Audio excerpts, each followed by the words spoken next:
Lightfoot family has been farming in the Annapolis Valley for 8 generations. They sold our land, our family's land, for $100 an acre, and in the 90s I paid $10,000 an acre to buy it back, not knowing what I would do with it, just knowing I had to have it back. When we started planting vines about 10 years ago, it's on land that my family once lost.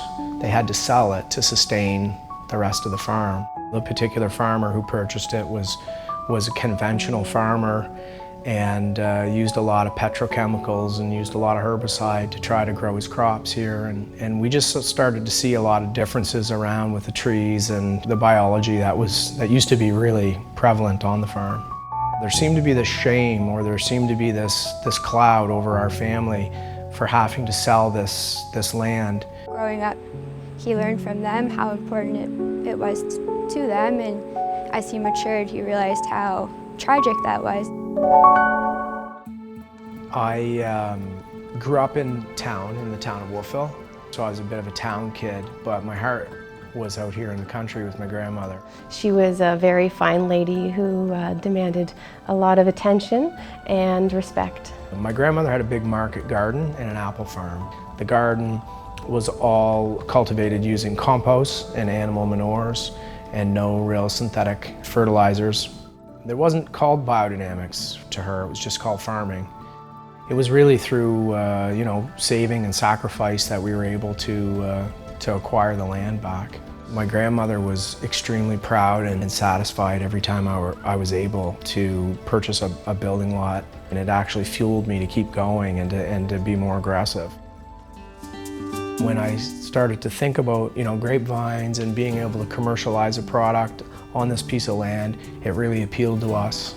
We decided to diversify the farm, the poultry farm. We had lots of land, and we had great interest for wine and drinking it ourselves. And I ended up taking a sommelier program. When I had the opportunity to farm it the way I wanted to farm it, certainly I went back to my youth. I went back to the way my grandmother taught me. So it put us into thinking about organics, and so we pursued organics. And then it evolved into more serious things like biodynamics. These vines are 10 years old, and when we first planted them, they completely defoliated. That we said, oh my Christ, what have we done? We thought everybody was advising us correctly then, at that point, to go against organics and biodynamics. The next year, we stayed true to the vision, and now, 10 years in, the plants are very, very healthy. They've developed what I call an immunity, and we still plant new plants every year. The animals' main purpose on the farm is eating our grasses and then providing us with their manure, which is then composted and put back into the soil. It's our belief that healthier soil bears healthier vines and therefore makes better wine. Nova Scotia has a very distinct note that's being more readily discovered from somms and critics who come to the area and are tasting for the first time.